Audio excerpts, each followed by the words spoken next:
नमस्कार, स्वागत है आपका। मैं हूं आपके साथ अनाया शर्मा। शुरुआत करेंगे बुलेटिन की आज की तमाम खबरों के साथ। खबर करनाल से है, जहां ओलावृष्टि से किसानों का काफी नुकसान हुआ है, जिससे कई किसानों की फसल खराब हो गई है। खेतों में भी ओलावृष्टि और बारिश में फसल बैठ गई। वहीं मंडी में पहुंची फसल का भी ओलावृष्टि से नुकसान हुआ है। इस दौरान सीएम नायब सैनी गाँव पहुंचे, खराब हुई फसलों का निरीक्षण किया और नायब सैनी धमनहेड़ी गाँव में पहुंचकर फसलों का जायजा लिया और किसानों से बातचीत की।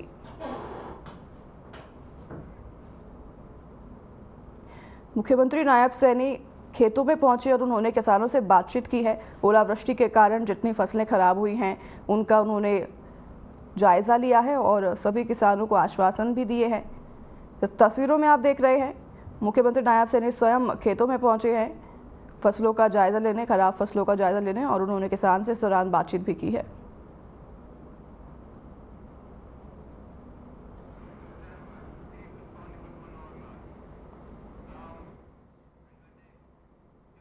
पूर्व मुख्यमंत्री मनोहर लाल ने पूर्व उप मुख्यमंत्री दुष्यंत चौटाला को नसीहत दी और कहा कि अगर वो बीजेपी के बहकावे में आकर 4.5 साल बीजेपी के साथ थे तो उन्हें बहकना नहीं चाहिए था। वहीं अवैध शराब के मामले में दुष्यंत चौटाला द्वारा बीजेपी सरकार पर लगाए गए आरोपों के जवाब में मनोहर लाल ने कहा कि उनके कार्यकाल में क्या हुआ इस पर वो बोलेंगे तो अपना ही घर खराब होगा, इसलिए इस मुद्दे पर वे कुछ नहीं कहेंगे।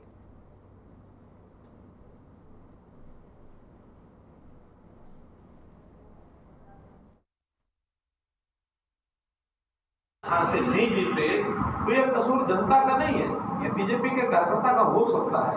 हम जितने जीत के लाए वो ले गए, वो जीत के लाए वो ले गए, वो कम है हम ज्यादा है, हम ज्यादा मिल गया हमको कम मिल गया, लेकिन जीत के जो आया है उसका अपने क्षेत्र के प्रति कोई एक लोगों की अपेक्षा होती है, उसकी जिम्मेवारी होती है। 5 करोड़ रुपया दिया, कौन सी बड़ी बात है। अगर लाख करोड़ से ज्यादा बजट होता उस समय भी 70-80 हजार करोड़ हो गया था, 450 करोड़ दिए हैं।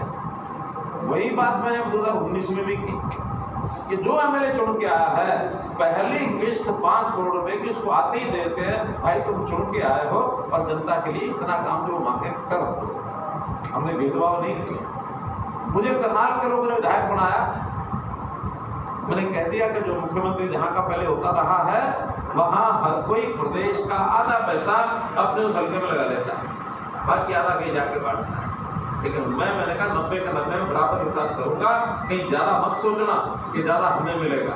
भाई जो जीत के आए हैं सारे ठीक है वाले सब समर्थन करते हैं, सहयोग करते हैं, और आज 90 के 90 जो विधायक वाले हैं, मुझे इस बात का संतोष है, तसल्ली है कि मेरे खिलाफ कोई कभी बोलता नहीं, कोई नहीं बोलता, कांग्रेस वाले भी नहीं बोलते। उनको ढूंढने से भी कुछ मिलती नहीं है कि मनोहर लाल के खिलाफ क्या बोले।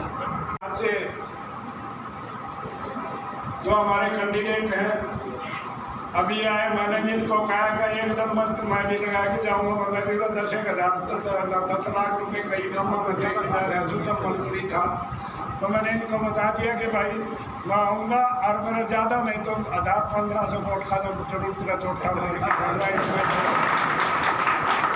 और आपकी भी किसी की रिश्तेदारी हो भाई की मदद। तो आज मैं आपका ज़्यादा समय न लेता हुआ खट्टर साहब आप थोड़ी सी मेहरबानी कर दी, और फिर मैं तो बता रहा हूँ कि मैंने आपको सब कुछ छूट दिया, मेरे पास कुछ नहीं है।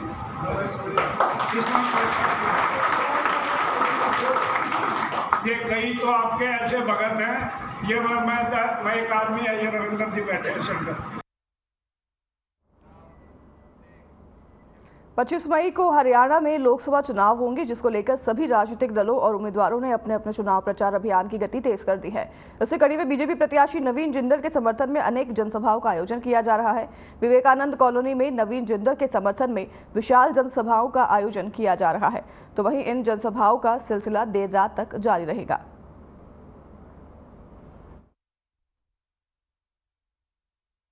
देखिए, यहाँ पर श्री कृष्ण भगवान ने अर्जुन को गीता का उपदेश दिया। मैं उस स्थली से यहाँ से विधायक बना, आज मंत्री बना, आशीर्वाद मुझे वहाँ से मिला। और मैं कहूँगा मैंने आदरणीय श्री अपना नायब सिंह सैनी जो हमारे आज मुख्यमंत्री, उनके साथ 5 वर्ष लगातार नगर पार्लियामेंट में काम किया। लोग यहाँ पर मुझे कहते हैं राम लक्ष्मण की जोड़ी, उसके बाद कहते थे कि शोले पिक्चर थी जय वीरू की जोड़ी। तो आज मैं दावे से कहूंगा भाई नवीन जी मेरे साथ चल रहे हैं ना, तो ये भी कोई ना कोई जोड़ी बना के रख जाओ। तो 100% जो विजन है। देखिए, हमारा ये जनसंपर्क अभियान चल रहा है और आप देख रहे हैं कि थानेसर के अंदर माननीय मंत्री सुभाष सुधा जी के साथ में हम लोग जो है ये जनसंपर्क अभियान कर रहे हैं और लोगों में बहुत उत्साह है। लोगों में बहुत उत्साह है नरेंद्र मोदी जी को लेकर के और भारतीय जनता पार्टी को लेकर, और जिस तरह से भारतीय जनता पार्टी ने यहाँ काम किया है उसको लेकर के बहुत उत्साह है और सभी जगह लोगों का बहुत समर्थन और आशीर्वाद हमें मिल रहा है।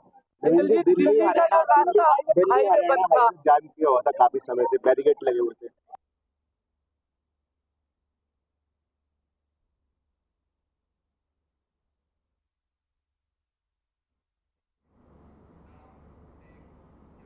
कांग्रेस को लोकसभा चुनाव के बीच एक और बड़ा झटका लगा है। दिल्ली में कांग्रेस के तेजिंदर बिट्टू और कमरजीत कौर बीजेपी में शामिल हो गए हैं। केंद्रीय मंत्री अश्विनी वैष्णव और विनोद तावड़े ने उनकी बीजेपी में ज्वाइनिंग कराई।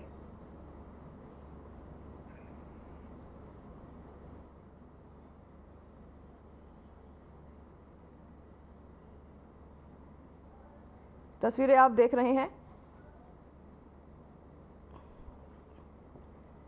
तेजिंदर बिट्टू बीजेपी में शामिल हो गए हैं और आपको बता दें कि कमरजीत कौर भी उनके साथ बीजेपी में शामिल हो गई हैं। कांग्रेस को बड़ा झटका देते हुए दोनों बीजेपी में शामिल हो गए हैं। बीजेपी का दामन थाम लिया है।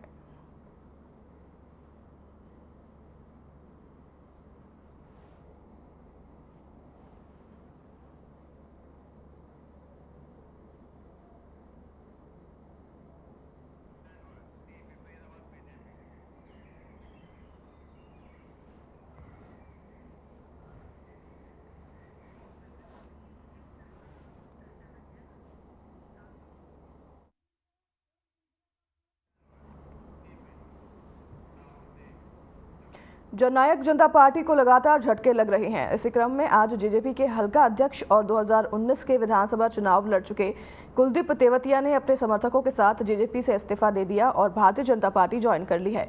वहीं लोकसभा उम्मीदवार और केंद्रीय राज्य मंत्री कृष्णपाल गुर्जर ने उनका स्वागत किया और पटका पहनाकर उन्हें पार्टी ज्वाइन करवाई। इस दौरान कृष्णपाल गुर्जर ने कहा कि बीजेपी सबको साथ लेकर चलती है और प्रधानमंत्री नरेंद्र मोदी की गारंटी पर सबको यकीन है।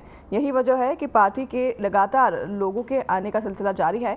साथ ही कुलदीप तेवतिया ने कहा कि अब वो प्रधानमंत्री नरेंद्र मोदी के 400 पार के नारे को पूरा करने के लिए पूरी मेहनत करेंगे।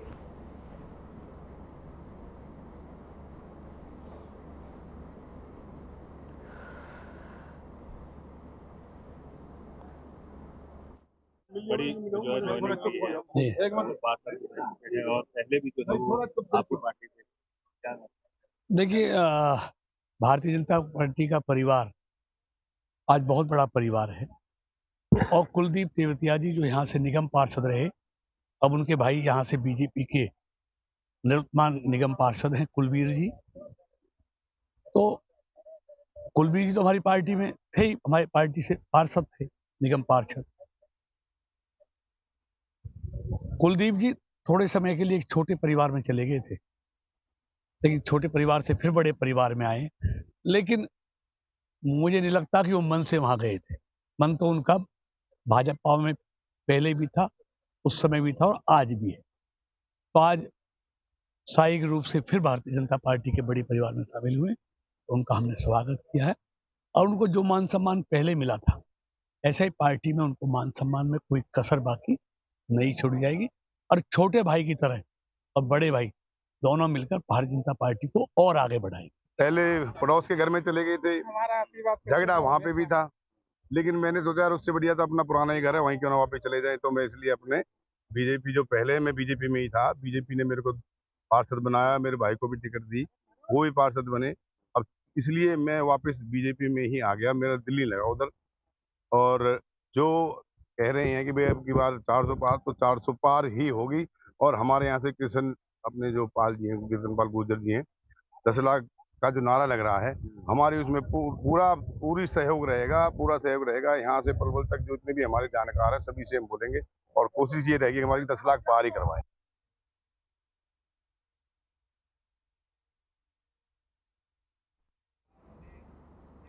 मुख्य सचिव TVSM प्रसाद ने वीडियो कॉन्फ्रेंसिंग के माध्यम से समीक्षा बैठक की। उन्होंने प्रशासनिक सचिवों, सभी जिलों के उपायुक्तों और रबी फसल की खरीद से संबंधित अधिकारियों को निर्देश दिए कि ओलावृष्टि से खराब हुई फसलों का जल्द से जल्द सर्वे किया जाए ताकि किसानों को उसका भुगतान जल्द मिले।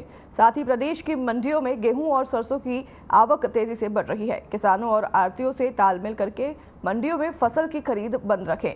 ट्रकों और अन्य वाहनों के माध्यम से 24 घंटे में 50% गेहूं के साथ सरसों की फसलों का मंडियों से उठान करवाकर गोदामों में रखवाएं।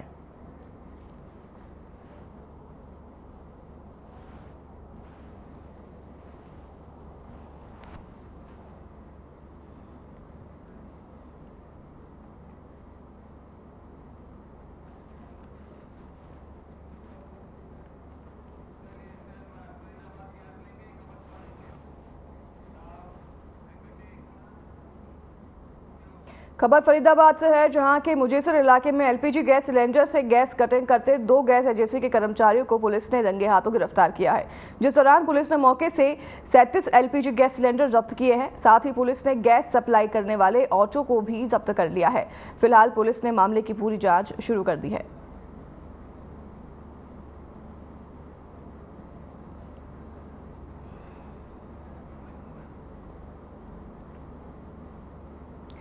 गैस एजेंसी के 2 कर्मचारियों को पुलिस ने कार्रवाई करते हुए गिरफ्तार किया है। गैस सिलेंडर में गैस की कटिंग कर रहे थे और पुलिस ने उनको रंगे हाथों गिरफ्तार कर लिया है। 37 सिलेंडर भी जब्त किए गए हैं उनके पास से और इनमें से गैस कटिंग करके ये गैस की चोरी कर रहे थे। अब इनमें से 2 कर्मचारी हैं जिनको पुलिस ने गिरफ्तार कर लिया है, तो आगे की पूछताछ भी पुलिस लगातार कर रही है।